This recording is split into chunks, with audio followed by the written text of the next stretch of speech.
Jacob's family is currently a large, slow-moving target, surrounded by hostile Canaanite towns that have every reason to retaliate for the family's recent history in the area.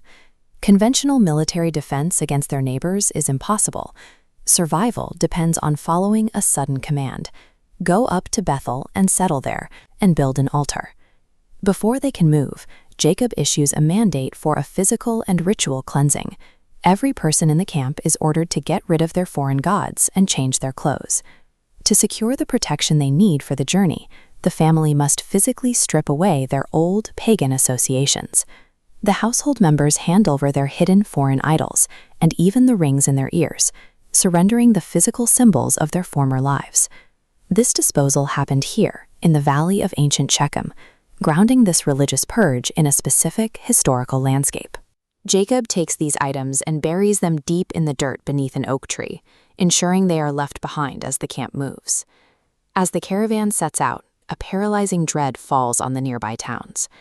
This supernatural protection prevents anyone from pursuing or attacking the family.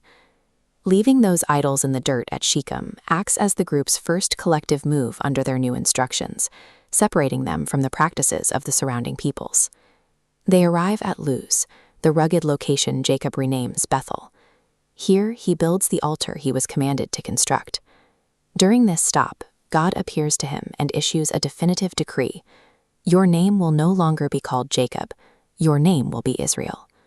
The promise delivered here covers land and lineage, explicitly stating that a community of nations and kings will come from his descendants. Jacob marks the spot with a stone pillar, pours out a drink offering, and pours oil on it to consecrate the location of the talk. The name Israel officially replaces Jacob. The man who spent decades fleeing his brother is now the designated anchor for the nation and kings promised in the text. But the journey away from Bethel shows that a divine promise does not prevent the difficulties of life on the ancient road. While still traveling toward Ephrath, Rachel goes into agonizing childbirth, which the text describes as having great difficulty. As she dies, she names the boy Ben-Oni, or son of my sorrow. Jacob immediately renames him Benjamin, the son of my right hand. Jacob marks the burial site near Bethlehem with a stone pillar. To this day, a structure still marks the site of Rachel's tomb. Further down the road at Migdal Eder, the family faces internal betrayal when the oldest son Reuben sleeps with his father's concubine Bilhah. The narrative offers no immediate resolution or retribution, stating only that Israel heard of it. The biblical text records these flaws directly. The foundations of Israel are built through a mixture of specific promises and severe family dysfunction.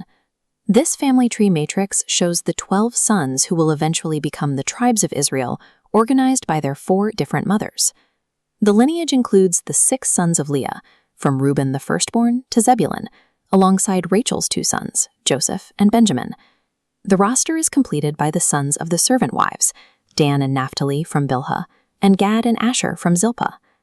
The journey finally ends at Mamre, where the family reaches the massive stone walls of Hebron to rejoin Isaac. These 12 sons represent more than a large family. They are the biological blueprint for the future tribes. At 180 years old, Isaac dies, marking the end of his time as the head of the family. In a significant shift from their years of conflict, Jacob and Esau stand together to bury their father. With Isaac's death, the leadership of the family line transfers to Israel. The promises first given to Abraham and Isaac now rest on his shoulders. The nation of Israel develops from this mixture of human loss and specific geographical markers. It is a story built on physical presence in the land and a series of difficult, documented transitions.